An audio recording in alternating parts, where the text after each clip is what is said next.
ಕರ್ನಾಟಕ ರಾಜ್ಯದಲ್ಲಿ ಕೆಲಸ ಮಾಡ್ತಿರುವಂಥ ಪ್ರತಿಯೊಬ್ಬ ಅಂಗನವಾಡಿ ಕಾರ್ಯಕರ್ತರು, ಮಿನಿ ಅಂಗನವಾಡಿ ಕಾರ್ಯಕರ್ತರು, ಸಹಾಯಕ ಅಂಗನವಾಡಿ ಕಾರ್ಯಕರ್ತರಿಗೆ ಇನ್ನೇನು ಒಂದು ವಾರದಲ್ಲಿ ಹೊಸ ವರ್ಷ ಬರ್ತಾ ಇದೆ. 2025 ದಾಟಿ 26ಕ್ಕೆ ಎಂಟ್ರಿ ಕೊಡ್ತಾ ಇದ್ದೀವಿ. ಹೊಸ ವರ್ಷದಲ್ಲಿ ಹೊಸ ನಿರೀಕ್ಷೆಗಳೊಂದಿಗೆ ಹೊಸ ವರ್ಷವನ್ನು ಆರಂಭಿಸಬೇಕಾಗಿದೆ. ಸರ್ಕಾರಿ ನೌಕರರಾಗಿ ಯಾವಾಗ ಘೋಷಣೆ ಆಗತ್ತೆ, ಅಂಗನವಾಡಿ ಕಾರ್ಯಕರ್ತರಿಗೆ ಸಿಗಬೇಕಾದ ಸೌಲಭ್ಯಗಳು ಯಾವ್ಯಾವು 2026ನೇ ಇಸ್ವಿಯಲ್ಲಿ ಸಿಗತ್ತೆ.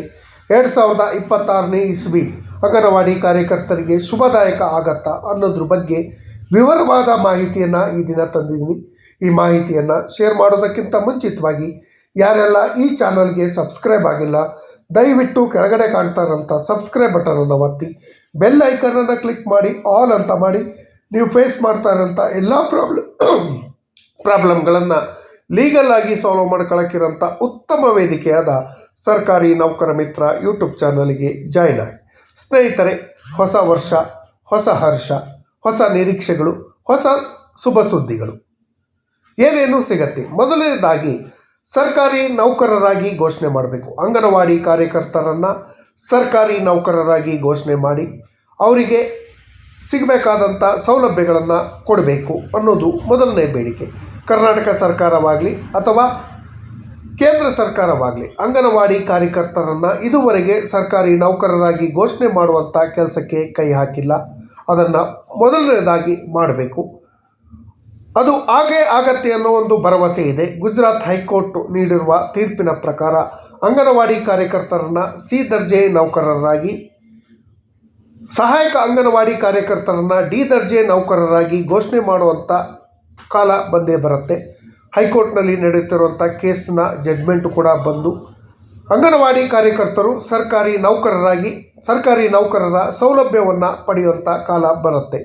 ಅದರ ಜೊತೆಯಲ್ಲಿ ಅಂಗನವಾಡಿ ಕಾರ್ಯಕರ್ತರು ಹಾಗೂ ನಿವೃತ್ತ ಅಂಗನವಾಡಿ ಕಾರ್ಯಕರ್ತರ ಬಹಳ ವರ್ಷಗಳ ಬೇಡಿಕೆ ಏನು, ರಿಟೈರ್ಡ್ ಆದ ಮೇಲೆ ನಮ್ಮ ಲೈಫ್ ಏನು, ರಿಟೈರ್ಡ್ ಆದ ಮೇಲೆ ನಮಗೆ ಆರ್ಥಿಕ ಭದ್ರತೆಯನ್ನು ಒದಗಿಸುತ್ತಾ, ಇದ್ರ ಬಗ್ಗೆ ಹಾಗೂ ಕರ್ನಾಟಕ ಹೈಕೋರ್ಟ್ ಹಾಗೂ ಸುಪ್ರೀಂ ಕೋರ್ಟ್ಗಳು ನಿವೃತ್ತ ಅಂಗನವಾಡಿ ಕಾರ್ಯಕರ್ತರಿಗೆ ಗ್ರ್ಯಾಚ್ಯುಟಿಯನ್ನು ಕೊಡಬೇಕು, ಪಿಂಚಣಿಯನ್ನು ಕೊಡಬೇಕು ಅಂತ ಆದೇಶಗಳನ್ನು ಮಾಡಿತ್ತು. ಈ ಆದೇಶ ಆಲ್ಮೋಸ್ಟ್ ಆಲ್ ಇಂಪ್ಲಿಮೆಂಟ್ ಆಗೋ ಚಾನ್ಸಸ್ ಇದೆ. ಆದರೆ 2011ರಿಂದ ರಿಟೈರ್ಡ್ ಆಗುವಂಥ ಎಲ್ಲರಿಗೂ ಕೂಡ ಗ್ರ್ಯಾಚ್ಯುಟಿ ಸೌಲಭ್ಯವನ್ನು ಕೊಡುವಂಥ ಕೆಲಸವನ್ನು ರಾಜ್ಯ ಸರ್ಕಾರ ಮಾಡುತ್ತೆ ಅನ್ನೋ ಭರವಸೆ ಇದೆ. ಅದರ ಜೊತೆಯಲ್ಲಿ ಕಳೆದ ವಿಧಾನಸಭಾ ಚುನಾವಣೆ ಸಮಯದಲ್ಲಿ ಕರ್ನಾಟಕ ರಾಜ್ಯ ಸರ್ಕಾರ ಅಂಗನವಾಡಿ ಕಾರ್ಯಕರ್ತರಿಗೆ ಏನು ಭರವಸೆಗಳನ್ನು ಕೊಟ್ಟಿತ್ತು, ನಾವು ಅಧಿಕಾರಕ್ಕೆ ಬಂದರೆ 6ನೇ ಗ್ಯಾರಂಟಿಯಾಗಿ 15,000 ರೂಪಾಯಿ ಗೌರವಧನವನ್ನು ಕೊಡ್ತೀವಿ, 3 ಲಕ್ಷ ರೂಪಾಯಿ ಗ್ರ್ಯಾಚ್ಯುಟಿ ಅಮೌಂಟನ್ನು ಏಕಕಾಲದಲ್ಲಿ ಕೊಡ್ತೀವಿ ಅಂತ ಬಿಟ್ಟು ಹೇಳಿದರು. ಆದರೆ ಇದುವರೆಗೆ ಆ ಗ್ಯಾರಂಟಿಗಳು ಈಡೇರಿಲ್ಲ. ರಾಜ್ಯ ಸರ್ಕಾರ ಕೊಟ್ಟ ಮಾತಿನಂತೆ ಕರ್ನಾಟಕ ರಾಜ್ಯದಲ್ಲಿರುವಂಥ ಅಂಗನವಾಡಿ ಕಾರ್ಯಕರ್ತರಿಗೆ ತನ್ನ 6ನೇ ಗ್ಯಾರಂಟಿಯನ್ನು ಜಾರಿ ಮಾಡಿ ಅವರ ಗೌರವಧನವನ್ನು ಹೆಚ್ಚಳ ಮಾಡಬೇಕು, ಪಿಂಚಣಿ ಸೌಲಭ್ಯವನ್ನು ಕೊಡುತ್ತೆ ಅನ್ನೋ ಒಂದು ಭರವಸೆ ಇದೆ.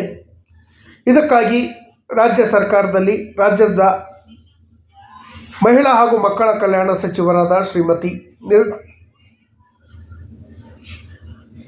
ಲಕ್ಷ್ಮೀ ಹೆಬ್ಬಾಳ್ಕರ್ ಅವರಿಗೆ ಹಾಗೂ ಮಾನ್ಯ ಮುಖ್ಯಮಂತ್ರಿಗಳಲ್ಲಿ ಮನವಿಯನ್ನು ಮಾಡ್ಕೊಂಡಿದ್ದಾರೆ.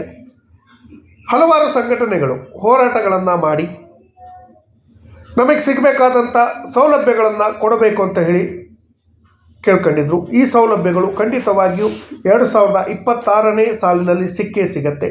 ಅಂಗನವಾಡಿ ಕಾರ್ಯಕರ್ತರ ಪರವಾಗಿ ಹೋರಾಟ ಮಾಡ್ತಿರುವಂಥ ಪ್ರತಿಯೊಬ್ಬರು, ಅದರಲ್ಲೂ ಪ್ರಮುಖವಾಗಿ ವರಲಕ್ಷ್ಮಿ ಮೇಡಮ್ ಅವರು ಹಾಗೂ ಇತರೆ ಅವರು ಸೇರಿ ಈ ಸೌಲಭ್ಯವನ್ನು ಕೊಡಿಸುವಂಥ ಕೆಲಸಕ್ಕೆ ಕೈ ಹಾಕ್ತಾರೆ ಅನ್ನೋ ಒಂದು ಭರವಸೆ ಅಂತೂ ಖಂಡಿತವಾಗಿದೆ. ಅದರ ಜೊತೆಯಲ್ಲಿ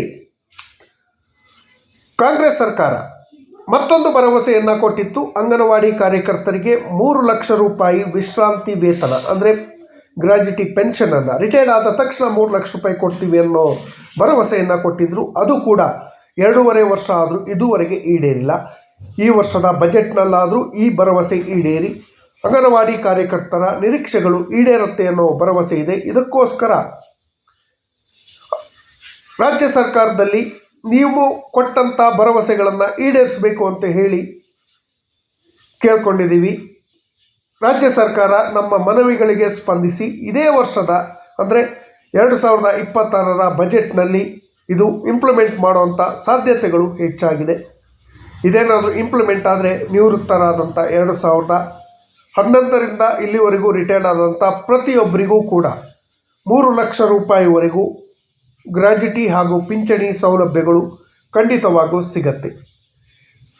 ಮಾತು ಕೊಡೋಕ್ಕೆ ಹೋಗಬಾರ್ದು, ಕೊಟ್ಟ ಮೇಲೆ ಆ ಮಾತನ್ನು ನಡೆಸ್ಕೊಳ್ಳೋವಂಥ ಕೆಲಸವನ್ನು ಮಾಡಬೇಕು ಅಂತ ಹೇಳಿ ರಾಜ್ಯ ಸರ್ಕಾರದಲ್ಲಿ ಮನವಿಯನ್ನು ಮಾಡ್ಕೊಳ್ತಾ ತಕ್ಷಣ ನಿವೃತ್ತ ಅಂಗನವಾಡಿ ಕಾರ್ಯಕರ್ತರಿಗೆ ಹಾಗೂ ನಿವೃತ್ತ ಆಗಲಿರುವ ಅಂಗನವಾಡಿ ಕಾರ್ಯಕರ್ತರಿಗೆ ತಕ್ಷಣ 3 ಲಕ್ಷ ರೂಪಾಯಿ ವಿಶ್ರಾಂತಿ ವೇತನವನ್ನು ಕೊಡುವಂಥ ಕೆಲಸಕ್ಕೆ ರಾಜ್ಯ ಸರ್ಕಾರ ಕೈ ಹಾಕಬೇಕು. ಇದೇ ಬಜೆಟ್ನಲ್ಲಿ ಅದು ಈಡೇರುತ್ತೆ ಅನ್ನೋ ಭರವಸೆ ಕೂಡ ಇದೆ. ಅಂಗನವಾಡಿ ಕಾರ್ಯಕರ್ತರ ಇನ್ನಿತರ ಸಮಸ್ಯೆಗಳು, ಅದರಲ್ಲಿ ಪ್ರಮುಖವಾಗಿ ಅಂಗನವಾಡಿ ಕಾರ್ಯಕರ್ತರನ್ನು ಎಲೆಕ್ಷನ್ ಡ್ಯೂಟಿಗಳಿಗೆ ನೇಮಕ ಮಾಡಬಾರ್ದು ಅಂತ ಹೇಳಿ ಮನವಿಯನ್ನು ಮಾಡ್ಕೊಂಡಿದ್ದು, ಅದಕ್ಕೆ ರಾಜ್ಯ ಸರ್ಕಾರ ಸ್ಪಂದಿಸಿದೆ. ರಾಜ್ಯ ಸರ್ಕಾರ ಚುನಾವಣಾ ಆಯೋಗದ ಜೊತೆ ಪತ್ರ ವ್ಯವಹಾರಗಳನ್ನು ನಡೆಸಿ ಅಂಗನವಾಡಿ ಕಾರ್ಯಕರ್ತರನ್ನು ಇನ್ನು ಮುಂದೆ ಚುನಾವಣಾ ಕರ್ತವ್ಯಕ್ಕೆ ನೇಮಕ ಮಾಡಬಾರ್ದು ಅನ್ನೋ ಒಂದು ವಿಶ್ವಾಸವನ್ನು ಪಡೆದುಕೊಂಡಿದೆ. ಇನ್ನು ಮುಂದೆ ಚುನಾವಣಾ ಕರ್ತವ್ಯಗಳಿಗೆ ಅಂಗನವಾಡಿ ಕಾರ್ಯಕರ್ತರನ್ನು ನೇಮಕ ಮಾಡೋಲ್ಲ. ಅದರ ಜೊತೆಯಲ್ಲಿ ಅಂಗನವಾಡಿ ಕಾರ್ಯಕರ್ತರ ಪ್ರಮುಖವಾದ ಬೇಡಿಕೆ ಏನು ಅಂದರೆ, ಅಂಗನವಾಡಿ ಕೇಂದ್ರಗಳನ್ನು ಪೂರ್ವ ಪ್ರಾಥಮಿಕ ಶಾಲೆಗಳನ್ನಾಗಿ ಪ್ರಾರಂಭ ಮಾಡಿ ಅಲ್ಲಿ LKG UKGಗಳನ್ನು ಪ್ರಾರಂಭ ಮಾಡಿ ಅಂಗನವಾಡಿ ಕಾರ್ಯಕರ್ತರು ಏನಿದ್ದಾರೆ ಅವರನ್ನು ಮಾಂಟಿಸರಿ ಅಂದರೆ ಪ್ರೈಮರಿ ಶಾಲೆ ಶಿಕ್ಷಕರ ಸ್ಥಾನಮಾನವನ್ನು ಕೊಟ್ಟು ಅವ್ರಿಗೆ ಕೊಡುವಂಥ ಸಂಬಳವನ್ನು ಕೊಡುವಂಥ ಕೆಲಸವನ್ನು ಮಾಡಬೇಕು. ಅಂಗನವಾಡಿ ಕಾರ್ಯಕರ್ತರ ಇನ್ನೊಂದು ಬೇಡಿಕೆ ಏನು ಅಂದರೆ, ಅಂಗನವಾಡಿ ಕಾರ್ಯಕರ್ತರನ್ನು ಸೂಪರ್ವೈಸರ್ ಆಗಿ ಪ್ರಮೋಟ್ ಮಾಡಬೇಕು ಅನ್ನೋದು ಒಂದು ಬೇಡಿಕೆ ಇದೆ. ಈ ಬಗ್ಗೆ ಕೂಡ ರಾಜ್ಯ ಸರ್ಕಾರ ಗಮನ ಹರಿಸಿದೆ. ಈ ವರ್ಷದಲ್ಲಿ ಅಂಗನವಾಡಿ ಕಾರ್ಯಕರ್ತರು ಸೂಪರ್ವೈಸರ್ ಆಗಿ ಪ್ರಮೋಷನ್ ಆಗೋದು ಖಂಡಿತ ಹಾಗೆ ಆಗತ್ತೆ. ಈ ಬಜೆಟ್ನಲ್ಲಿ ಅದು ಕೂಡ ಘೋಷಣೆ ಆಗುವಂಥ ಚಾನ್ಸಸ್ ಇದೆ. ಅದರ ಜೊತೆಯಲ್ಲಿ ಅಂಗನವಾಡಿ ಕಾರ್ಯಕರ್ತರ ಪ್ರಮೋಷನ್ ಬಗ್ಗೆ ಈಗಾಗಲೇ ವಿವರವಾದ ವಿಡಿಯೋವನ್ನು ಮಾಡಿದ್ದೀನಿ.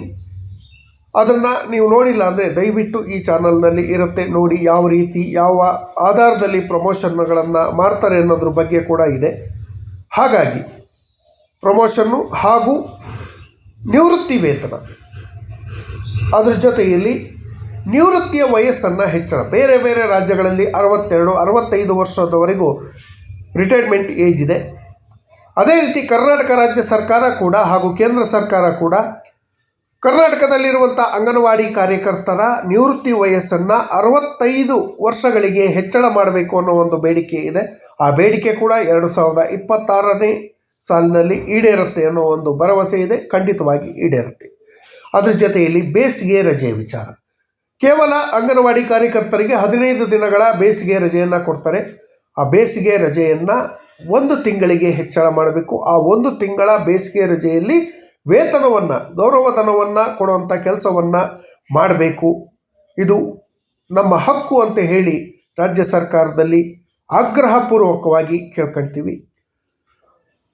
ಜೊತೆಯಲ್ಲಿ ಪ್ರತಿಯೊಬ್ಬ ಅಂಗನವಾಡಿ ಕಾರ್ಯಕರ್ತರಿಗೂ ಕೂಡ ಕ್ಯಾಶ್ಲೆಸ್ ಟ್ರೀಟ್ಮೆಂಟ್, ಸರ್ಕಾರಿ ನೌಕರರಿಗೆ ಯಾವ ರೀತಿ ಕರ್ನಾಟಕ ಆರೋಗ್ಯ ಸಂಜೀವಿನಿ ಯೋಜನೆ ಅಂತ ಇದೆ, ಅದೇ ರೀತಿ ಯೋಜನೆಯನ್ನು ಅಂಗನವಾಡಿ ಕಾರ್ಯಕರ್ತರಿಗೂ ಇಂಪ್ಲಿಮೆಂಟ್ ಮಾಡಿ ಅವರಿಗೆ ಹಾಗೂ ಅವರ ಕುಟುಂಬದವರಿಗೆ ಉಚಿತ ಚಿಕಿತ್ಸೆಯನ್ನು ಕೊಡಿಸುವಂಥ ವ್ಯವಸ್ಥೆಯನ್ನು ಅಂಗನವಾಡಿ ಆರೋಗ್ಯ ಜ್ಯೋತಿ ಅನ್ನೋ ಒಂದು ಹೊಸ ಯೋಜನೆಯನ್ನು ಪ್ರಾರಂಭ ಮಾಡಬೇಕು. ಅಂಗನವಾಡಿ ಕಾರ್ಯಕರ್ತರು, ಸಹಾಯಕ ಅಂಗನವಾಡಿ ಕಾರ್ಯಕರ್ತರು ಹಾಗೂ ಮಿನಿ ಅಂಗನವಾಡಿ ಕಾರ್ಯಕರ್ತರಿಗೆ EPS ಸೌಲಭ್ಯಗಳನ್ನು ಕೊಡುವಂಥ ಕೆಲಸವನ್ನು ಮಾಡಬೇಕು ಅಂತ ಹೇಳಿ ಕೇಳ್ಕೊಳ್ತೀನಿ. ಅದ್ರ ಜೊತೆಯಲ್ಲಿ ಪ್ರಮುಖವಾಗಿ ಹೇಳಬೇಕು ಅಂದರೆ, ಸಾಮಾನ್ಯವಾಗಿ ಕಾರ್ಮಿಕ ಇಲಾಖೆ ಒಬ್ಬ ಕಾರ್ಮಿಕನಿಗೆ ಸ್ಕಿಲ್ ಎಂಪ್ಲಾಯೀಸಿಗೆ ಅನ್ಸ್ಕಿಲ್ ಎಂಪ್ಲಾಯಿಗೆ ಇಷ್ಟು ಸಂಬಳ ಅಂತ ಫಿಕ್ಸ್ ಮಾಡುತ್ತೆ ಡೈಲಿ ವೇಜಸ್ಸಲ್ಲಿ. ಅದಕ್ಕಿಂತ ಕಡಿಮೆ ಸಂಬಳವನ್ನು ಪಡಿತಾ ಇರೋದು ಅಂಗನವಾಡಿ ಕಾರ್ಯಕರ್ತರು. ಮಿನಿಮಮ್ ಸ್ಕಿಲ್ ನೌಕರ ಆದರೆ 1100 ರೂಪಾಯಿ ಫಿಕ್ಸ್ ಮಾಡಿದ್ದಾರೆ. ಅನ್ಸ್ಕಿಲ್ ನೌಕರ ಆದರೆ 900 ರೂಪಾಯಿ ಆಗುತ್ತೆ. ಅದ್ರ ಲೆಕ್ಕದಲ್ಲಿ ಸಂಬಳ ಕೊಟ್ಟರು ಅಂಗನವಾಡಿ ಕಾರ್ಯಕರ್ತರಿಗೆ ಕನಿಷ್ಠ ಅಂದರೂ ಅವರಿಗೆ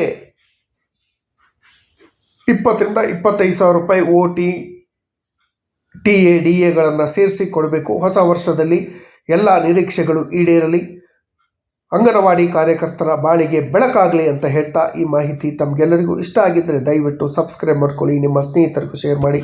ಧನ್ಯವಾದಗಳು.